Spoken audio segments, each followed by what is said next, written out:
Hello friends, कैसे हैं आप लोग। Study with NK Singh YouTube channel पर मैं आप सभी लोगों का एक बार पुनः स्वागत अभिनंदन करता हूं।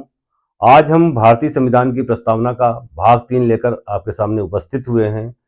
पिछले के भागों में हमने देखा था कि प्रस्तावना क्या है, प्रस्तावना का आधार क्या है, उसकी भाषा कहाँ से ली गई है, प्रस्तावना की अवधारणा कहाँ से ली गई है, संविधान सभा में किन किन मुद्दों पर बहस हुई, इसके अतिरिक्त स्रोत और संप्रभुता को लेकर के विवाद क्या था, प्रस्तावना में निहित शब्दों के अर्थ क्या थे, उनसे संबंधित वाद क्या थे। इन तमाम पहलुओं पर हमने विस्तार से चर्चा की थी।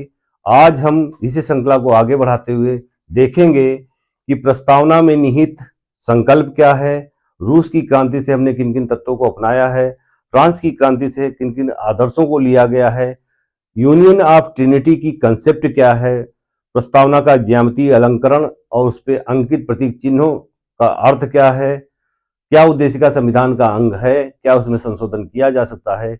इन तमाम पहलुओं पर विस्तार से चर्चा करेंगे। तो आइए शुरू करते हैं। What is preamble. प्रियम्बल प्रस्तावना। As we know, preamble is an introductory statement. Preamble is an introductory statement that outlines the document's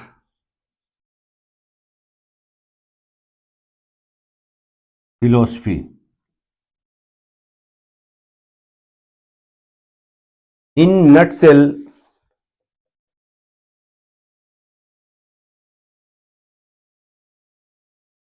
preamble closely mirrors the Constitution.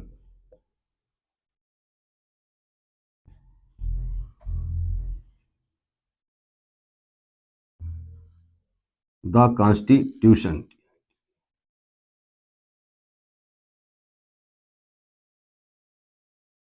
In nutshell, preamble closely mirrors the Constitution.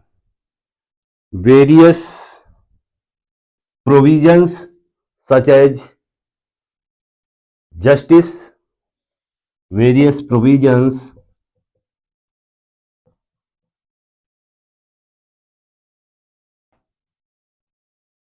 such as justice,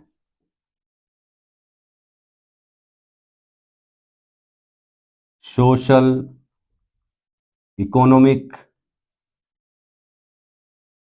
and political.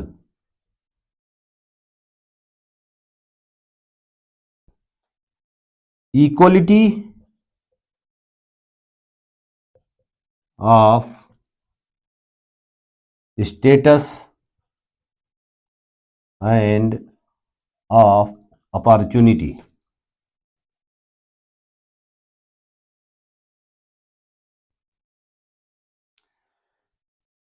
Before law, freedom of thought, expression, belief, faith, and worship.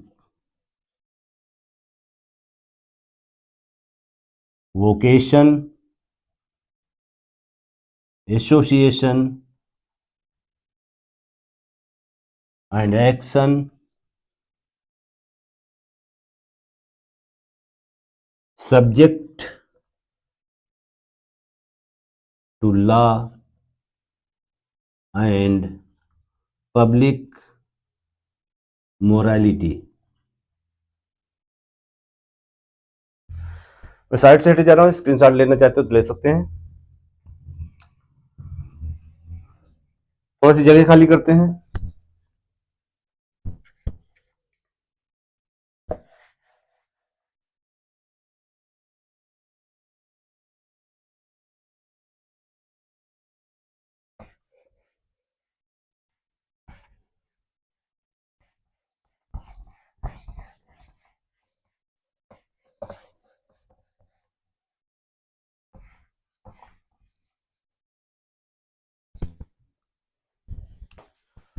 adequate safeguards to be provided for minorities.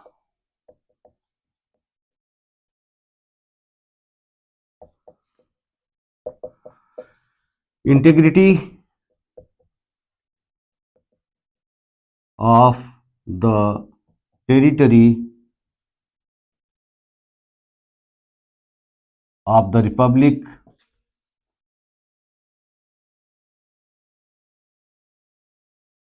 and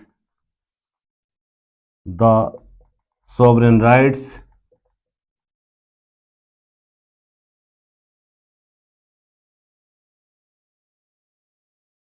over land, sea, and air will be maintained.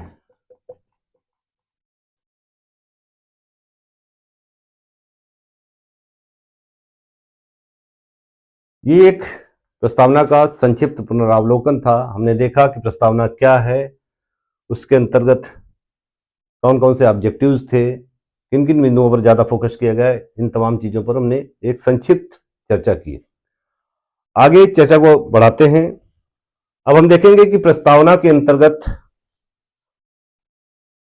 संकल्प क्या है। संकल्प व्यक्ति की गरिमा,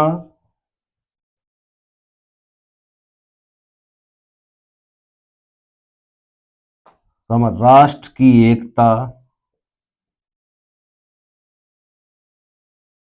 और अखंडता सुनिश्चित करना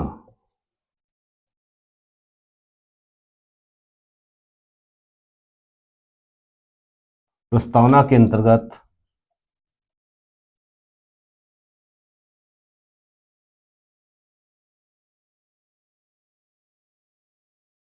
एक संकल्प है।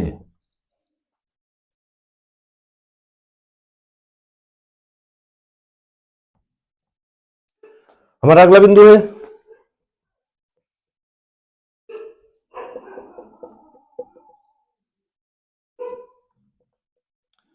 सामाजिक, आर्थिक और राजनीतिक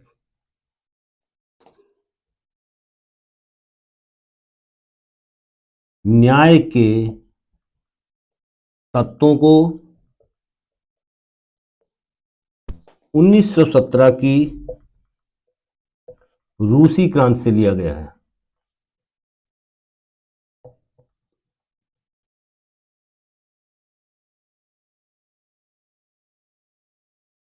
मैं साइड से हटे जा रहा हूं, स्क्रीनशॉट लेना चाहते हो ले सकते हैं। थोड़ी सी जगह खाली करते हैं।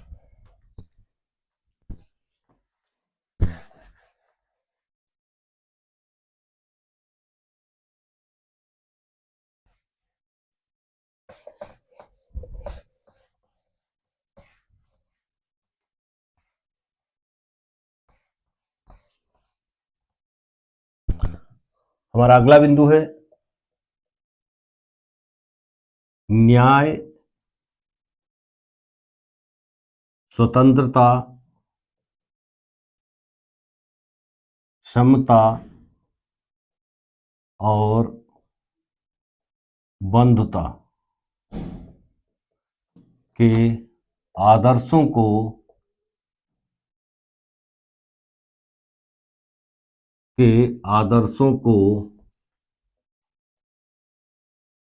फ्रांस की क्रांति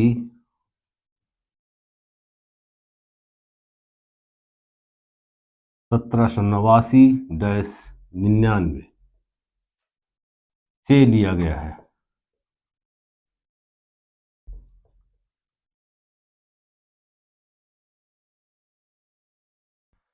तो हमने देखा कि सामाजिक, आर्थिक और राजनीतिक न्याय के तत्वों को हमने रूसी क्रांति 1917 से लिया और न्याय, स्वतंत्रता, समता और बंधुता के आदर्शों को हमने फ्रांस की क्रांति से अपनाया है। आगे बढ़ते हैं। हमारा अगला बिंदु होगा union of Trinity.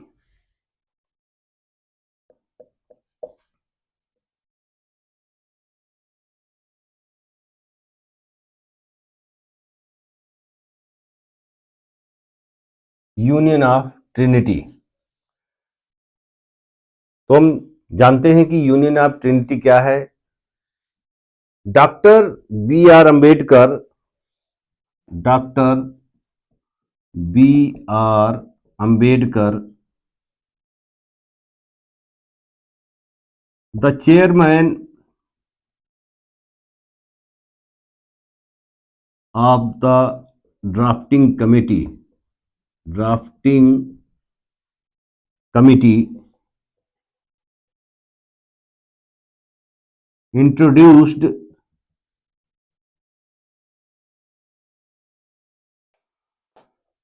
this concept in 1949 speech. Union of Trinity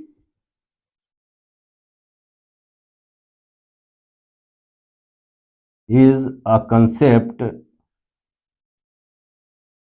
in the preamble of the Constitution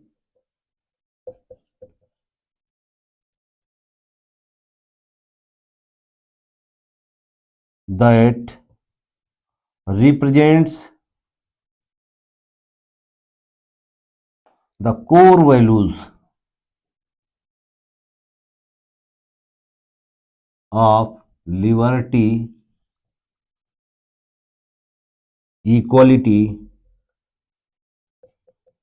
and fraternity.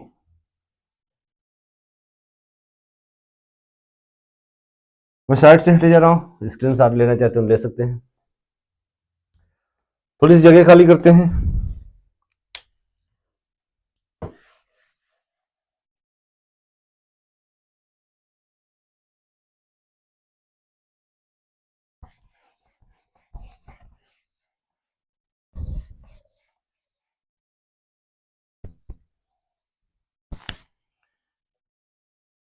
Union of Trinity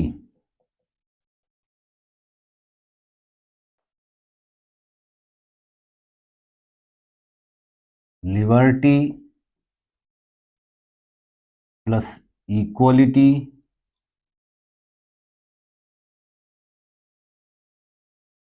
plus fraternity.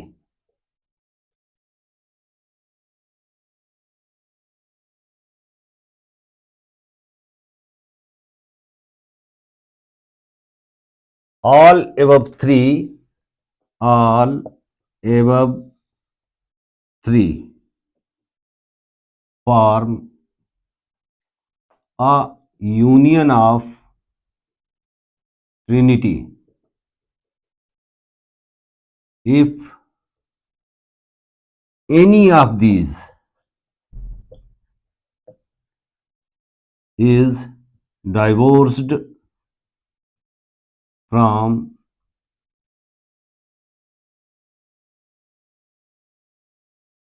others, the purpose of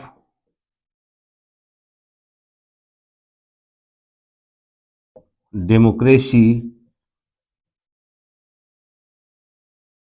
will be defeated.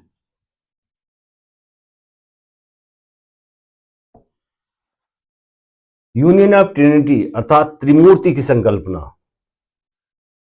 स्वतंत्रता, समता और बंधुता, ये तीनों एक दूसरे के पूरक हैं। किसी एक के बिना दूसरे का कोई अस्तित्व नहीं है। तो ये थी कंसेप्ट यूनियन ऑफ ट्रिनिटी की। इस कंसेप्ट को सबसे पहले डॉक्टर बी आर अंबेडकर ने अपने 1949 के स्पीच में दिया था। आगे बढ़ते हैं। हमारा अगला बिंदु है प्रस्तावना पृष्ठ का ज्यामितीय अलंकरण।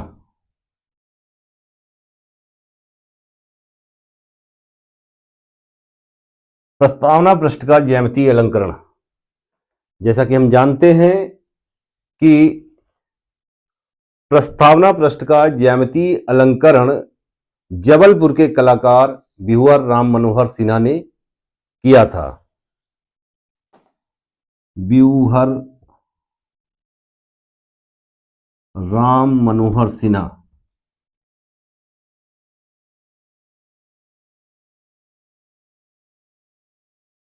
के द्वारा, जो उस समय आचार्य नंदलाल बोस के साथ शांति निकेतन में थे। आचार्य नंदलाल बोस ने इनकी कलाकृति को बिना किसी परिवर्तन के स्वीकार कर लिया था। इस ज्यामितीय अलंकरण के अंतर्गत प्रस्तावना पृष्ठ पर कुछ प्रतीक चिन्ह दिए गए हैं और उन प्रतीक चिन्हों का कुछ शाब्दिक अर्थ भी है। जैसे पहला है व्याघ्र,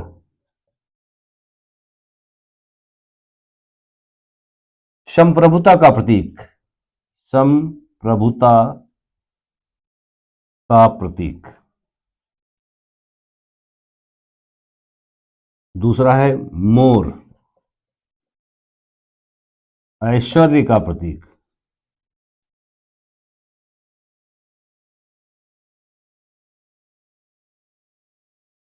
तीसरा गज यानी हाथी, हाई इंटेलेक्चुअल अर्थात बुद्धिमत्ता का प्रतीक।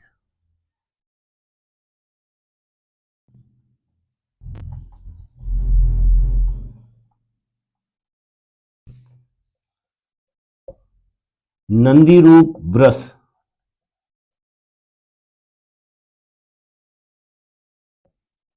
बल का प्रतीक।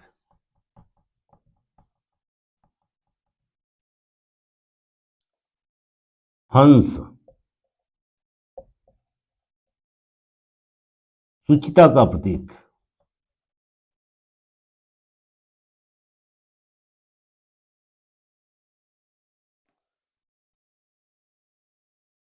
पद्म अर्थात कमल,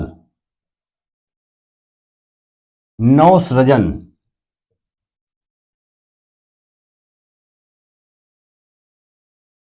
का प्रतीक अर्थात न्यू क्रिएशन का प्रतीक। अश्व अर्थात घोड़ा, गति एवं शक्ति का प्रतीक।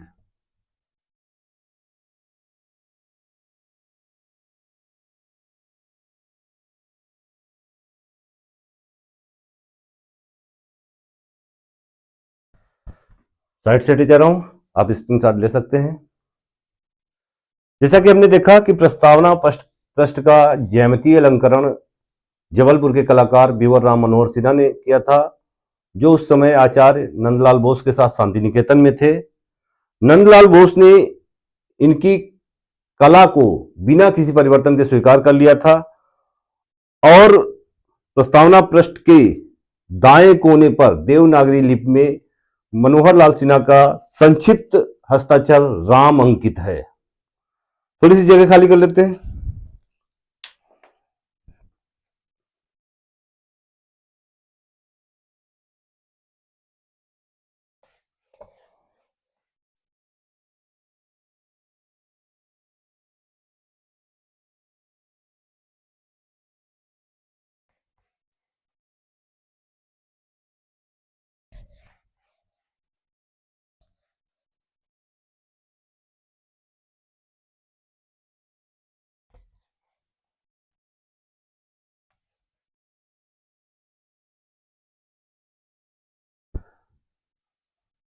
अब हमारा अगला बिंदु होगा कि क्या उद्देशिका संविधान का अंग है।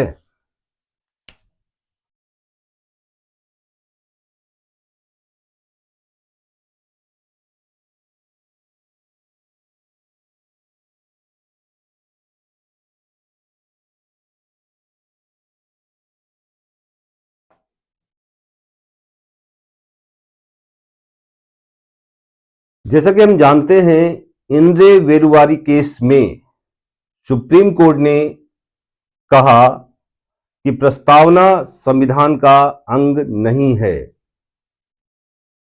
तथापि जहां कहीं भी भाषा अस्पष्ट एवं संदिग्ध हो, वहां पर प्रस्तावना संविधान निर्माताओं के आशय अर्थात उनके विचारों के जानने की कुंजी होगी। इन रे बेरुवारी केस 1960। यहां पर इंद्रे का शब्द है, इंद्रे शब्द का तात्पर्य है ऐसा केस जो supreme court under article 143 class 1 के तहत थ्रू प्रेसिडेंट गया हो, अर्थात राष्ट्रपति महोदय के द्वारा अनुच्छेद 143(1) के तहत जब कोई केस सुप्रीम कोर्ट पहुंचता है तो उस केस को हम इंद्रे केस बोलते हैं। इस बेरुवारी केस में सुप्रीम कोर्ट ने निर्णय दिया कि प्रस्तावना संविधान का भाग नहीं है, तथापि जहां कहीं भी संविधान की भाषा अस्पष्ट या संदिग्ध है, वहां पर प्रस्तावना संविधान निर्माताओं के विचारों को जानने की कुंजी होगी। प्रस्तावना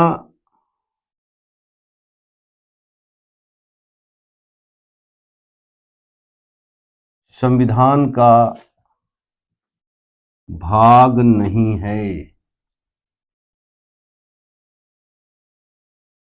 तथापि जहां कहीं भी संविधान की भाषा संदिग्ध या अस्पष्ट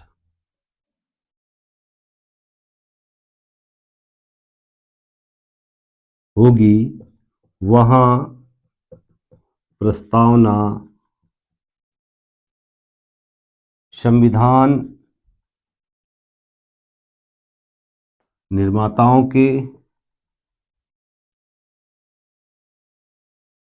विचारों को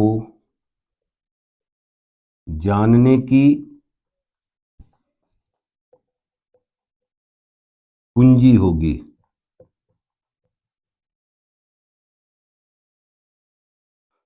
सुप्रीम कोर्ट ने आगे स्पष्ट किया कि preamble is neither enforceable nor justiciable. Preamble is neither enforceable nor justiciable.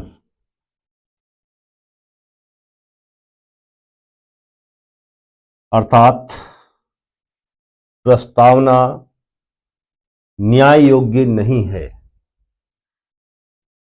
हमारा अगला बिंदु होगा केशवानंद भारती बनाम केरल राज्य।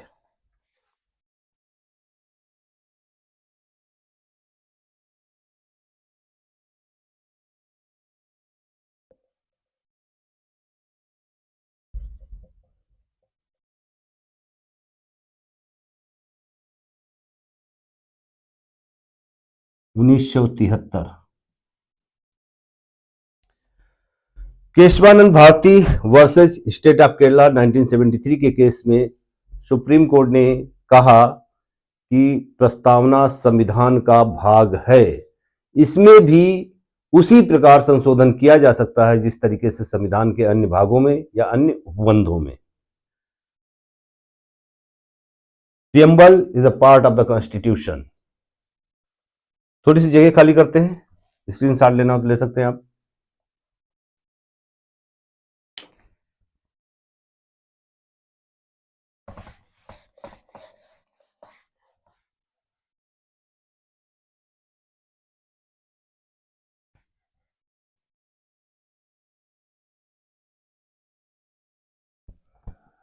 जैसा कि हम जानते हैं कि 42वें संविधान संशोधन 1976 के द्वारा हमारी प्रस्तावना में कुछ शब्दों को जोड़ा गया। 42वां संविधान संशोधन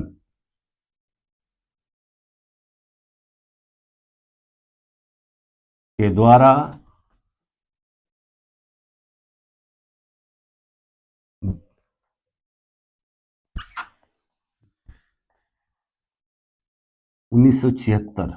के द्वारा प्रथम पैरा में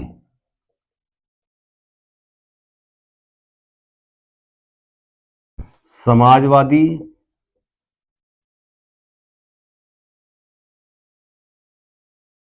पंथ निरपेक्ष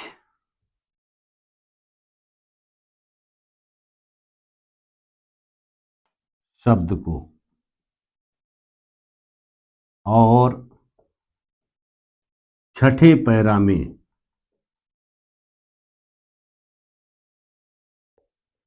और अखंडता शब्द और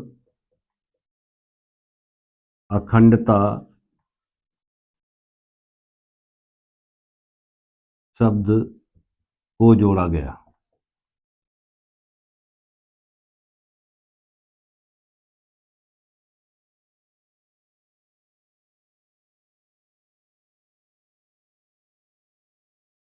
बयालीसवां संविधान संशोधन 1976 जो इंदिरा जी के समय में हुआ था, उस संशोधन में हमारी प्रस्तावना में समाजवादी और पंथ निरपेक्ष प्रथम पैरा में तथा और अखंडता शब्द छठे पैरा में जोड़ा गया।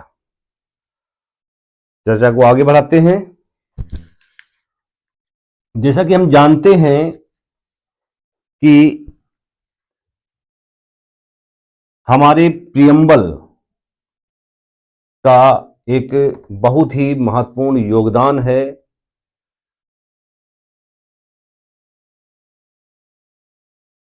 Out of 299 members of the Constituent Assembly,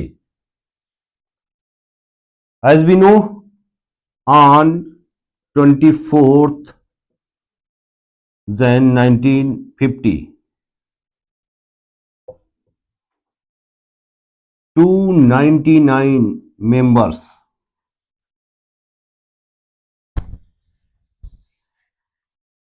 out of 299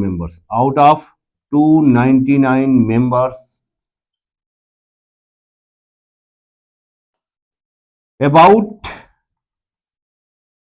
284 members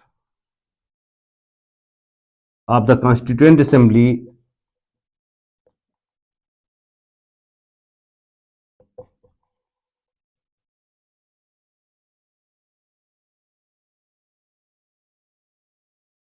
appended their signature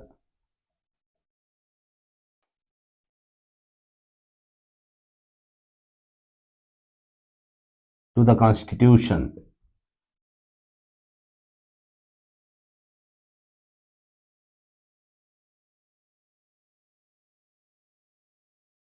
They sign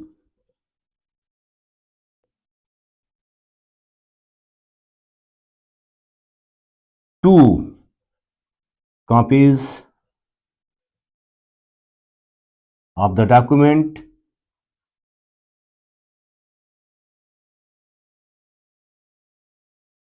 one each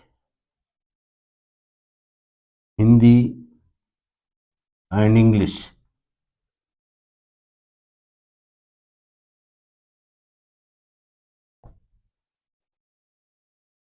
Our Constitution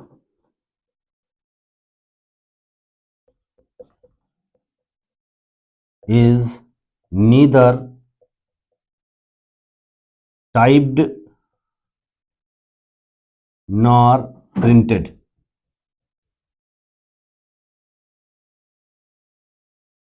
Prime Minister Nehru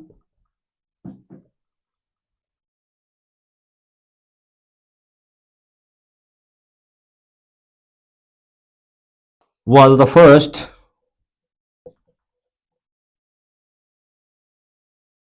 among the signatories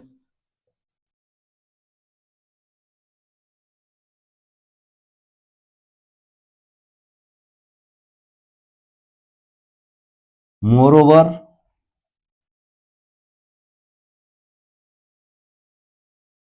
46 out of the signatories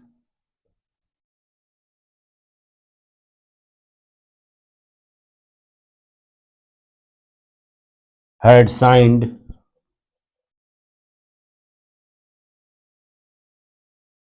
in Hindi, including President Dr. Rajendra Prasad.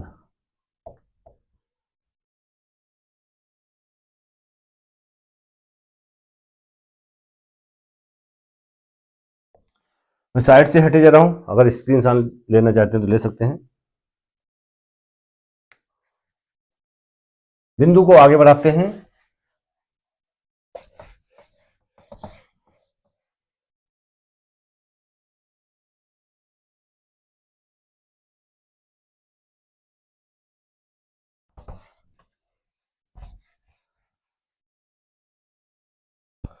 जैसा कि हम जानते हैं कि हमारी संविधान सभा के 299 सदस्यों में से 285 सदस्य उपस्थित हुए, जिनमें से 284 लोगों ने हस्ताक्षर किए और हमारी संविधान सभा के एक सदस्य मौलाना हसरत मोहानी ने हस्ताक्षर करने से मना कर दिया। मोहानी साहब को पंडित जवाहरलाल नेहरू, सरदार वल्लभ भाई पटेल और डॉक्टर राजेंद्र प्रसाद ने भी समझाया था कि आप सिग्नेचर कीजिए, लेकिन उन्होंने सिग्नेचर करने से मना कर दिया, क्योंकि उनका मानना था कि यह स्वतंत्रता अधूरी है। उन्होंने नारा भी दिया कि यह स्वतंत्रता अधूरी है क्योंकि देश की जनता भूखी है। मौलाना हसरत मोहानी पहले व्यक्ति थे जिन्होंने economically weaker section of the society की बात की। उन्होंने, वो पहले ऐसे व्यक्ति थे जिन्होंने जम्मू कश्मीर को लेकर के एक विशेष राज्य का दर्जा अर्थात धारा 370 का विरोध किया। वो पहले ऐसे व्यक्ति थे जो बाल गंगाधर तिलक के बड़े नजदीकी माने जाते थे। और वो सबसे बड़ी अहम बात यह थी कि मौलाना हसरत मोहानी कृष्ण भक्त थे।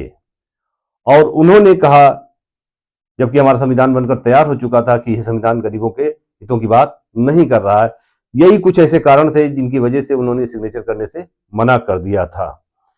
हमारी संविधान सभा में सिग्नेचर करने वाली 15 महिलाओं का वर्णन भी है। देयर वर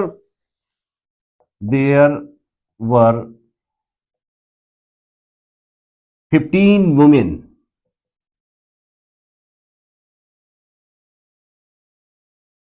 who contributed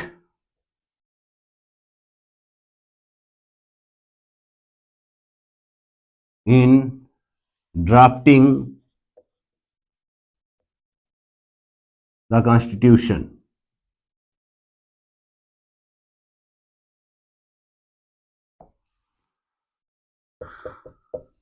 अम्मू स्वामीनाथन,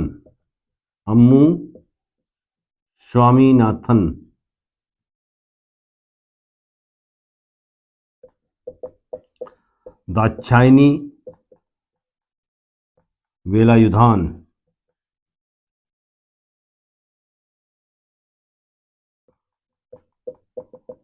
दुर्गाबाई देशमुख,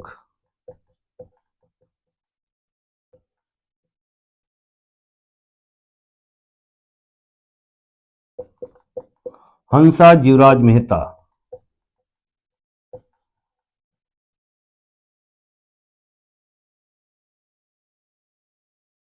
बेगम एजाज रसूल,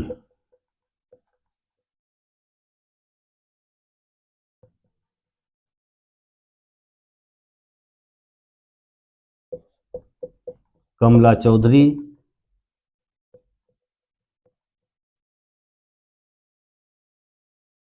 मालती चौधरी,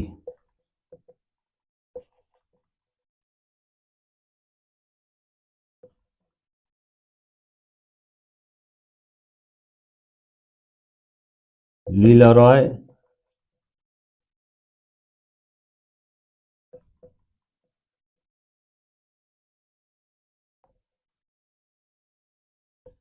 रेणुका रे,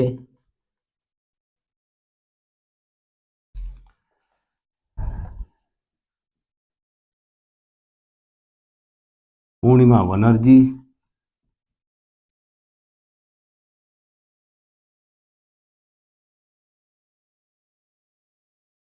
राजकुमारी अमृत कौर,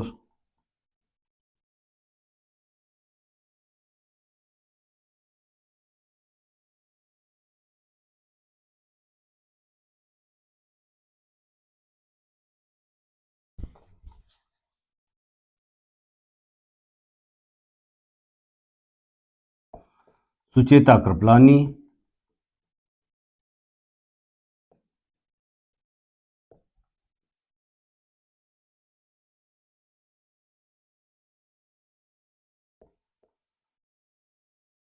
सरोजनी नायडू,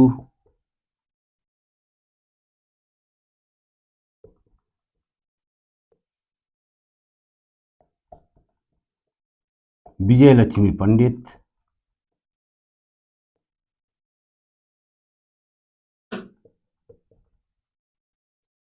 और एनी मैस्करीन।